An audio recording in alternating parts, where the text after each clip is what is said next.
Hello, welcome to another video on the Scouring Early Access. Today's match is going to be a 1 versus 1 match between me, the Perfect Gamer, and my enemy, Bubba's. And over here, I spawned as a random, but of course, the computer gave me the orc race, and so I decided to do the usual barracks and sawmill build so I can get some extra wood and I can start my warrior production. But I started my buildings a little later than Mr. Bubba's, so that was a little unfortunate. Because from whatever I remember, you're able to put a logging camp in this sort of corner, but I tried to put it here, but I didn't really want to build, so that's how I wasted some time there. But I did get to build it in this very terrible position anyways. Only had 2 trees here. But anyways, on the other side of the map, the purple player, Bubba's, playing as humans. Looks like he did a similar build, but he did send maybe 4 or 5 workers to make his barracks. That way he can have all the swordsmen a little faster compared to me. So he already has 3 of them. I only have 1 warrior and the second one, so I'm about a warrior short. And over here, Bubba does enjoy sending out a worker scout, which can be useful to see if you're getting rushed. But in my opinion, it's a little more efficient to send out a warrior, I guess. Because it also costs 100 gold, so that's why I sent out a warrior. And because I think an extra worker being at your main base, it's going to produce way more gold or resources over time compared to a warrior, or having an extra warrior, so you can start clearing the map a little faster. But you can see I kind of started clearing my outposts the similar time that Bubba's started killing this troll. And of course I learned this from Part-Timer, that you only need around 3 warriors, double potions, to clear out an outpost. So that's what I did. And over here I decided to make my farms close to a barracks, in case I'm going to have to use the bow ability and quickly take these workers, and I can fight back. Instead of having this barracks here, you make your farms in the back here, and then by the time the enemy attacks, all your workers are going to be running, and they're going to be a little too late to defend you. So this is a little thing I like to use. Anyways, over here, you can see my little scout ran away. Now I thought Bubba's didn't put any potions on this swordsman, and my warrior had 2 potions. I thought I would be winning here, but I guess I didn't expect him to have potions here to kill my auto scout, because it's more important to have them with your main swordsman, so you can clear out camps a little easier. And over here you can see I killed some wolves, cleared this outpost. In the meantime, Bubba's killed a troll and he killed his own wolves. But of course, here he is gonna be clearing these goblin archers. And I'm gonna be coming to try and clear this as well, but I'm gonna be a little late. Here I made a few barricades, because without them, the enemy can easily run in here and kill your workers, or just enter your base too easily. And over here you can see I eventually get here, maybe kill 1 or 2 goblins, but Bubba's does take care out of most of them here. But I do kill a swordsman. I'm going to be running down this one, because I'm going to be getting the charge ability. course, can be useful to run down enemy swordsmen, like this one right here as well. And I guess charge is also nice to help your warriors get into position a little easier. And of course, that little warrior that I sent as a scout did confirm that Bubba's was making auto archers. And so, instead of making a second barracks, if I saw Dwarven Tavern, I would make 2 barracks, make auto warriors. But I saw he had archers, so I just made a fast forge to get out a few cannons. Now here you can see Rokopai already made expansion. It's making workers. So he's technically already going to be having a lot more gold than me, or better economy. But I was kind of struggling with using all my gold. I guess because I kind of failed to transfer my gold workers to chop some more wood so I can actually get some buildings out, or even use up all this gold. But anyways, basically we cleared out a similar amount of creeps on the map. But I guess I got an extra camp. So basically I killed an outpost, a wolf camp, maybe a tiny bit on this goblin camp, this troll, and this goblin camp. Above us only cleared an outpost, a wolf camp, a troll, and most of this one, so I technically cleared one more camp. But it's not that much of an advantage for me, because I'm kind of failing to use all of my gold. Maybe because I wasn't making auto cannons. They cost auto wood, so I didn't really have much wood for anything else. Here, of course, you can make barricades here. I'm in a guard tower with cannons. It's not as easy to break into the back of my base. And of course, this is just going to be very useful to slow down the enemy from any potential attacks. But of course, we got these cannons as an insurance.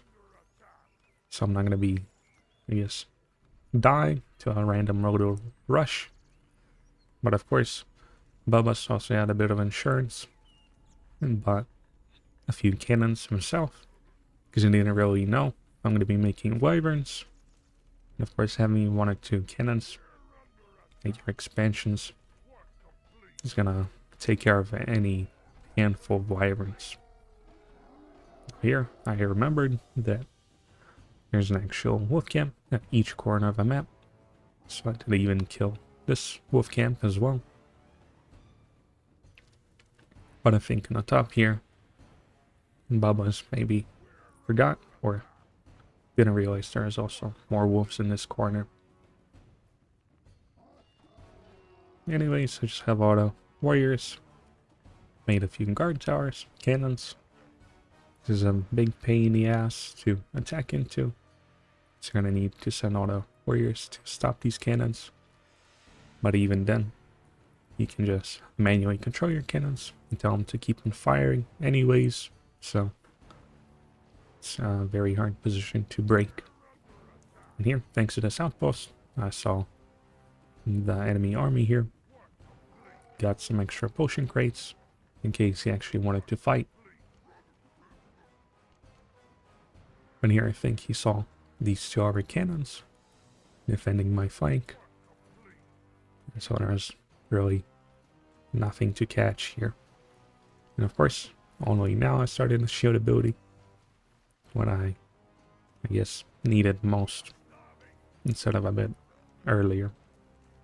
Here I decided to make a Muncher Cave, try to get a tier 3, because I had auto gold that I failed to use, so might as well invest it into a tier 3.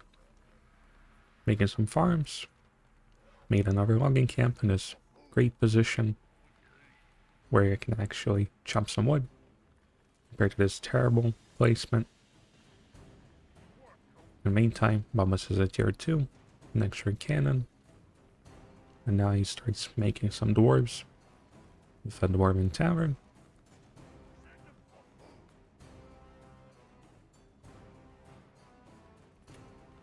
And of course, you can make a lot of dwarven taverns because it's only 200 wood. But it's still the same price as a barracks with gold. It's 400 gold. But a barracks is 100 wood more expensive. So 300. So that's why I guess he does make a second dwarven tavern. So now he can pump out all the dwarves. Here I send out some scouts to see if he expanded here. Or if he had an army hiding here. In the meantime, I can see he begins trying to go into the back of my base. And over here I can see these barricades are actually buying me some valuable time for my army that was in the bottom here to actually get into position. But here I am going to lose this cannon. So I lost one unit, but the enemy did lose 2 swordsmen and a dwarf, so overall, technically, he lost more units, but I lost these barricades, which were a lot of gold and wood as well. And the swordsman can actually level up by breaking barricades, so you also got some XP there. And I'm here, and my warriors, and I transferred my cannons from this barracks. So even if the enemy wanted to go in here, he would be taking some fire from these cannons while fighting my warriors. So that was pretty safe. Made another barracks, making more munchers. And instead of getting a worker upgrade, tried to rush out the altar. And then, of course, the rage ability. Meantime, here you can see Baba sending out a few scouts to see if I got a third base. Still making a few cannons. An extra guard tower. But you can see he's still in tier 2. While I'm already in tier 3 and getting a rage. So you're just making stables only now. So it's tier 3. It's going to be very late. It's just going to be a big driving force and how powerful your army can be.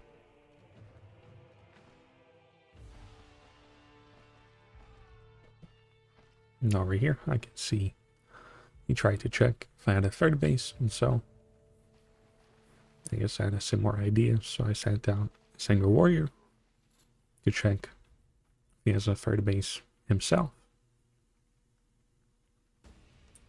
Here you can see he has all the dwarves, all the archers, all the swordsmen. But it looks like he didn't really get any potions yet, which can be pretty useful. You can let your army survive a little longer.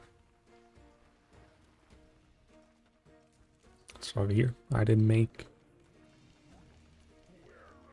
1 potion crate, so my munchers are gonna have some potions.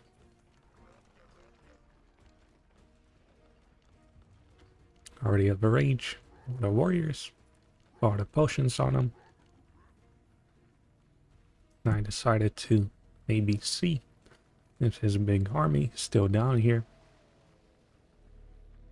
because this was where it was the last time. So I'm beginning to move out, but of course getting some extra potions on my munchers before going down the hill. Here I might as well take these 2 cannons. So I have these 2 cannons defending me, and my reinforcements are going to be holding here. So I decided to move out of cannons, warriors, and munchers. Starting getting the artillery ability here. Over here, I find his units.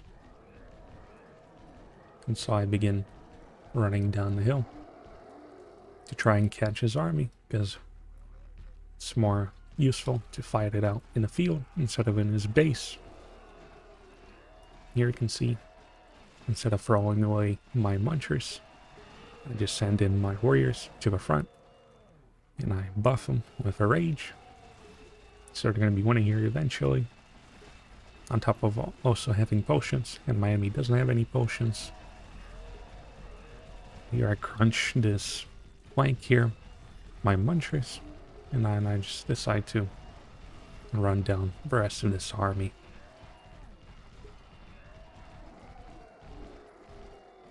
So there you have it. All of these dwarves don't really have any potions or any major supporting cannons. So they're gonna be destroyed very easily, especially with our rage ability. But of course, if you don't have rage, then you should try to spam out all the warriors and then try to use your munchers as a blocking mechanism to stop the dwarves from running away. That way you can send in your warriors. But of course, when the dwarves get surrounded, you can even use your cannons to bombard them with artillery. That way they get even more destroyed. So here, of course, after destroying his whole army, decided to keep on attacking. So I didn't really lose that much of an army myself. And here we begin fighting. And of course, I didn't really have any issues at home because I was spreading out my munchers. But it is nighttime, so I can see all these skeletons are now going to be slowing down all my units. Instead of them actually fighting the enemy, they're now being distracted. I did lose my cannons here. And this cannon blew away this warrior, you can see. They're manually controlled. They can actually keep on firing. So at this point, I didn't really kill that many workers. But I still decided to trade my army, because I can of course make even more units at home. Getting a fourth barracks, I think. Making warlocks already from Death Cloud. Now here he can do an attack move against the barracks. You can see these warriors not fighting back because they're focused on breaking this building. I guess Babas realized a little too late, so he couldn't really repair this. So his barracks goes down. Now he only has 2 dwarven towers, a barracks, and a smithy. And after already losing a lot of units in production, I have way more production than him at this point. Over here, this is a very disgusting attack I did, where I sent out 6 munchers to try and just focus down his farms. You can see they're being destroyed very easily. There's not much you can do to stop them. And so over here I killed 5 farms, which is 1,000 gold and 500 wood.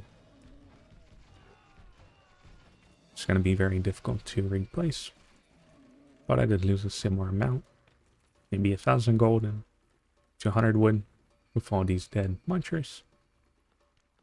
But we can see here, Bubba's is going to be starving, or he already is starving. So if he doesn't want to be moving very slowly like this, he's going to be forced to build these 2 farms very quickly. Which of course can also be very effective little attack you can do. Destroy the enemy farms, and then you can run away and then have a more effective fight on the outside parts of the map, I guess, not in someone's base. So over here, Bubba saw my skeletons, and so I guess he understands. Can't really fight this. So his last ditch attempt is to try and go and maybe do a base trade, try and survive. Or he's gonna be making a base here, trying to live. Here I kind of have no issues attacking here. There's no more units. Here you can see final ditch attempt. Try and kill me here. I only now get the bow ability, because you don't always need to research it, but it is nice to use if you know there's no barricades or anything else. It's going to be holding back the enemy. So these little workers are going to be fighting to the last here, but I decided to sacrifice this base so that I can get more reinforcements here out of my barracks.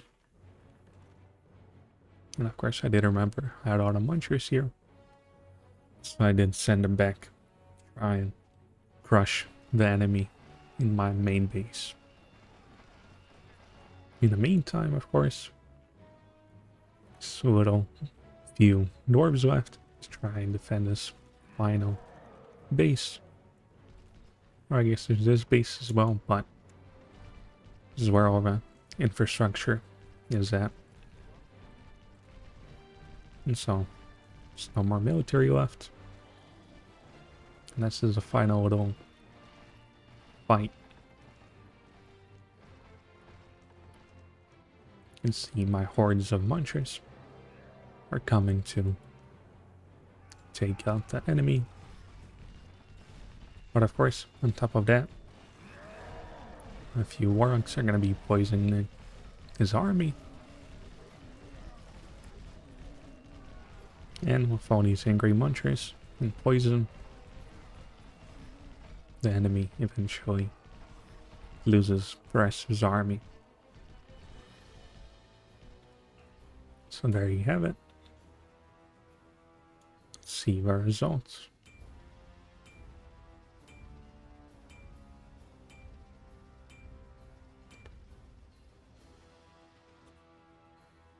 We can see here, somehow I'm mining 3,000 more gold, even though we did see that the purple player didn't have his expansion way sooner than I did.